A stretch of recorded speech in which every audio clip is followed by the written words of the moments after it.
I had one goal when I got to the camp. I thought, I'm 15, I can't die at 15. People weren't initially aware of the racial nature of the deportations. It took some time for people to truly realize what happened during the Holocaust. What mattered was the resistance fighters who'd been deported. As for the Jewish people who'd been sent away, there was this suspicion. What did they do to manage to get back? She said to me, promise me, if you get a chance to go back, tell them what happened to us. Tell them what people are capable of doing to each other.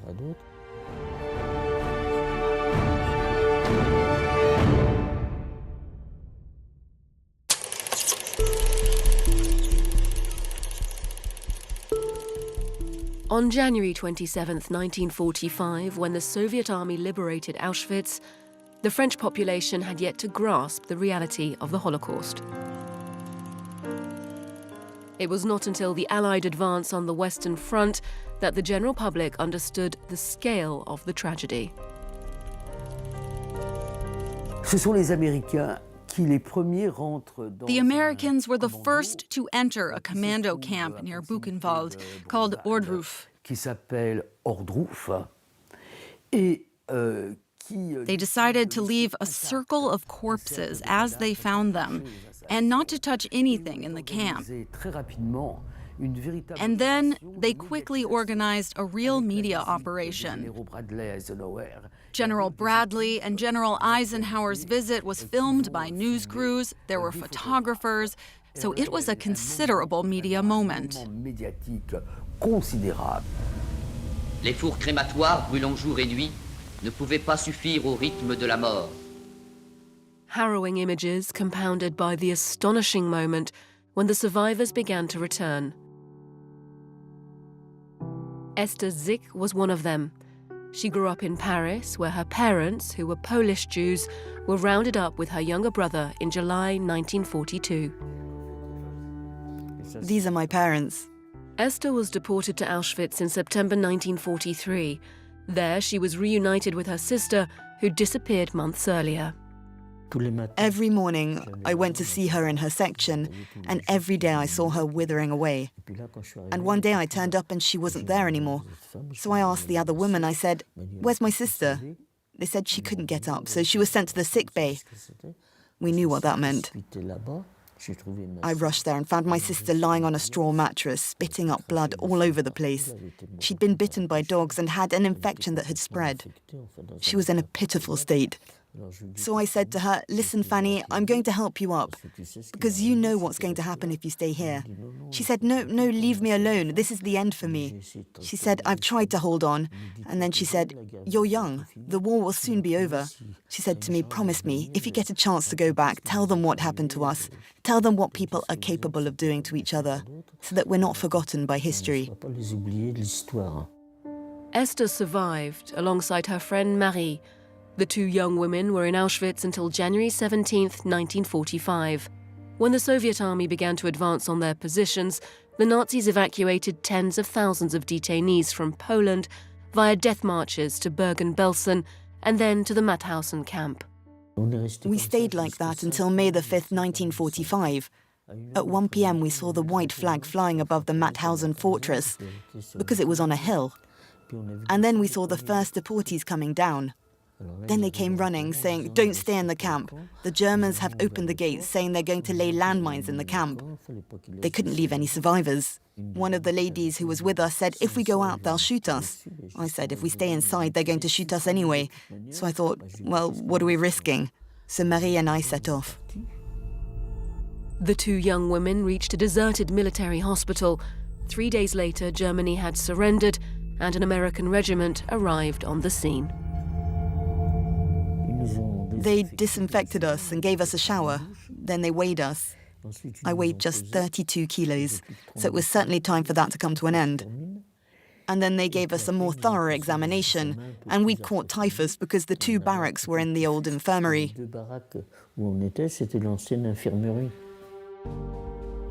As the war in Europe drew to a close, The Allies faced a huge logistical challenge in organizing the return of those who'd been deported and detained.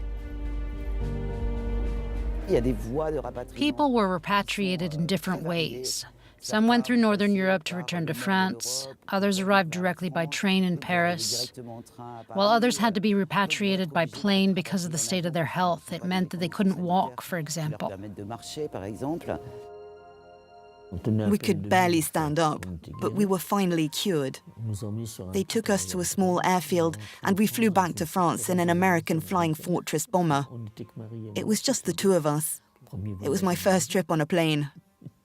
We arrived at Villacoublay Airport, and from there a coach was waiting to take us to the Lutetia Hotel.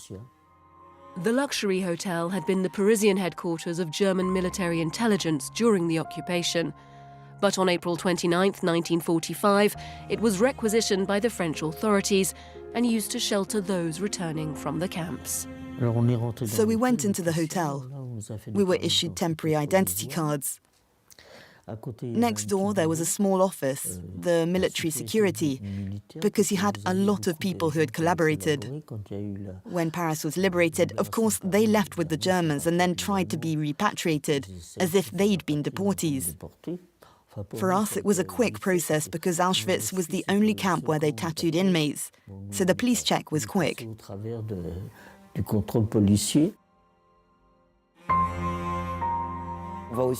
Then there were also these famous signs that started appearing in the streets where they would put photos of the people who'd returned, or their names, and the families came to see if their loved ones were among them. People had to wait for a very long time before they could be sure that their family members were dead. If someone came to pick you up, they didn't ask if it was family or friends or acquaintances. It could be anyone. Then Marie arrived with her fiancé, as she had told me she would. So I was accompanied by two adults. I had come to the office to collect the money that was supposed to be given to us, and then I left. Les prisonniers reviennent chaque jour par milliers. Pour eux, le cauchemar est fini. As France began to rebuild, resistance fighters and prisoners of war were celebrated as heroes. Those deported because they were Jewish were virtually invisible. They were a minority compared to a large category that the Ministry of Refugees and Deported Prisoners referred to as absentees. Who were the absentees? There were over 1 million prisoners of war and around 750,000 STOs, or forced workers. And if we consider all the Jewish deportees who are still alive, it's maybe 50,000. So it's a small minority. And when you look at the news footage of the time, the emphasis was often on prisoners of war, and in particular, everything that was done to celebrate the repatriation of the millionth prisoner of war. Le merci du peuple de France aux Alliés que crie avec sa joie la foule qui acclame Jules Caron. Esther returned to Belleville, the neighborhood of her childhood, in an attempt to track down other survivors. But the welcome was not particularly warm. There was a small crowd of people who came up to us and said, "What happened to you? Tell us." We started to talk with Marie, and then we saw this little group starting to get agitated. They started to say, "You've gone crazy, you're talking nonsense. That couldn't possibly happen. How can you spread such ideas?" Then a gentleman looked at me and said, "There were so few of you who came back. What did you do to come back and not the others?" For Jewish deportees, there was a certain level of suspicion that didn't exist for resistance deportees. Why did they come back? What did they do to get back? It took a while for that mentality to change, even among Jews. The trial of Adolf Eichmann in 1961 was important for that, for people to want to hear the stories of those who were in the ghettos or camps and who survived. At first, there were many editors who were interested in publishing the first accounts. And then it slowed down a bit, because after a while that didn't sell, because people didn't want to read such frank testimonies. The first organizations for those who'd been deported began to lay the foundations for this remembrance work, supported by the new French administration. France kept all the archives of the Vichy government, and the Jewish dossiers used to arrest people were in fact reused on their return as a file that was transformed into a sort of civil status document.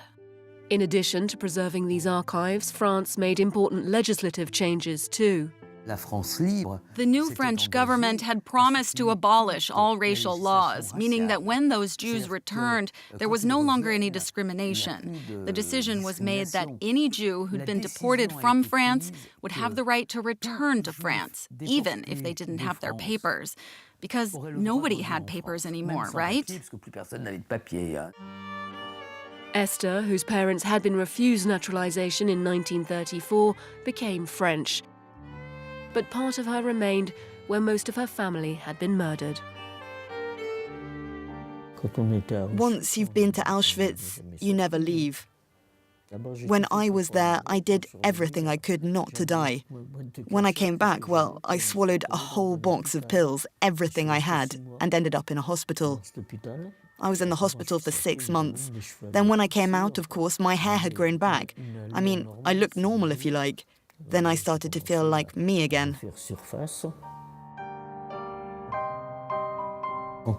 In 1948, I had just turned 20. On my first holiday, we were on the beach. There were lots of young people. I had a number tattooed on my arm, so I'd wear a scarf or something to cover it up. And then I met a young man amongst a group of young people, and we started seeing each other and ended up getting married.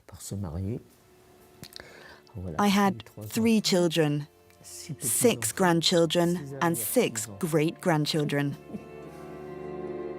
Like many of the survivors, Esther still tells her story tirelessly at 97 years old, keeping the promise she made to her sister all those years ago.